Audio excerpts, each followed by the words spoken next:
To be yourself in a world that is constantly trying to make you something else is the greatest accomplishment.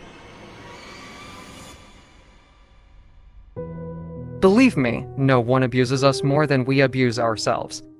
The way we judge ourselves is merciless, far surpassing any external criticism we may encounter. Let me explain. We all have a contract in our minds, a unique contract on which we rely every day. This contract is created in various ways for different people, and voiding this contract gives rise to emotions such as anger, jealousy, hate, and envy. The way this contract is written in our minds can transform our daily lives into ongoing nightmares, leaving us trapped in a state of perpetual suffering and fear.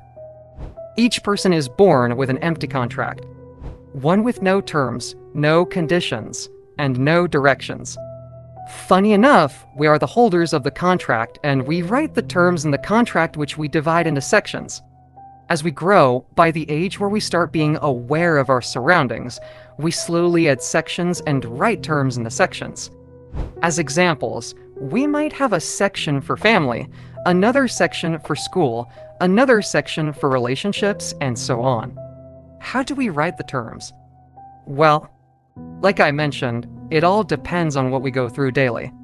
That is, what we do and what is done to us.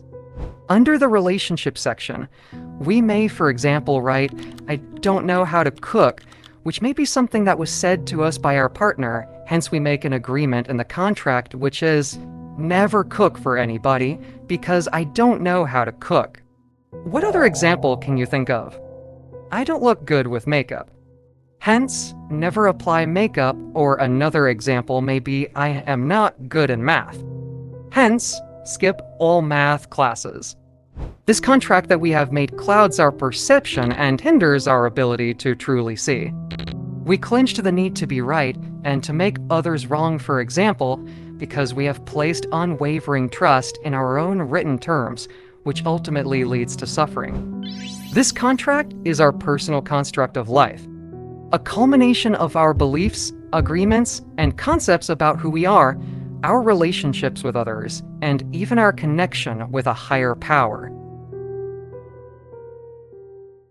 As humans, we resist life itself. The greatest fear we harbor is not death, but rather the risk of truly living, expressing our authentic selves. The simple act of being ourselves is a terrifying prospect. Instead, we have learned to navigate our lives by conforming to the expectations of others. Others who have caused us to write terms in our contracts, and we strive to meet the demands and standards set by society, driven by the fear of rejection and the belief that we are not good enough. Through our contract, we create an image of perfection to gain acceptance. We mold ourselves to fit this image, but it is an image that can never be attained. It might be the image that pleases mom, dad, our best friends, or our boss. We perpetually fall short of our own terms, leading to self-rejection. The degree of self-rejection depends on how effectively our term was broken. Yet, it is no longer about being good enough for others. We now struggle to meet our own expectations of perfection. We struggle to forgive ourselves for not living up to this ideal contract. We become aware of our own inadequacy, feeling false, frustrated, and dishonest. We hide our true selves behind masks, fearing that others will discover our true nature. We even judge others based on our own terms, and naturally, they fall short. In our pursuit of acceptance, we dishonor ourselves and even inflict harm upon our physical bodies. Teenagers, for instance, may turn to drugs in an attempt to avoid rejection. What they fail to realize is that the root of the problem lies in their own self-rejection. They reject themselves because they do not align with their own contract, carrying the weight of shame and guilt. No one abuses us more than we abuse ourselves. Do you get it now? If we make a mistake in front of others, we scramble to deny it and cover it up. But when we are alone, the judge within becomes relentless, and we are consumed by guilt, feeling foolish or unworthy.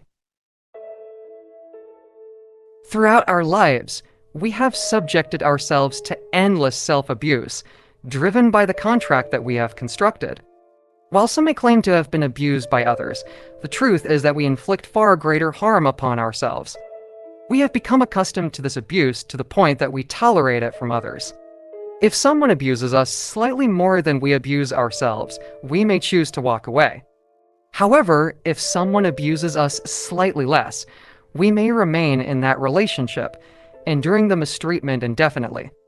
We are desperate for acceptance and love from others, yet we struggle to accept and love ourselves. The level of self-love we possess directly correlates to the amount of self-abuse we experience.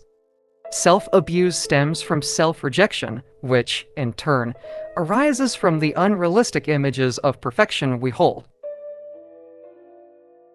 We reject ourselves, unable to embrace our true selves as we are, and consequently, we extend this rejection to others.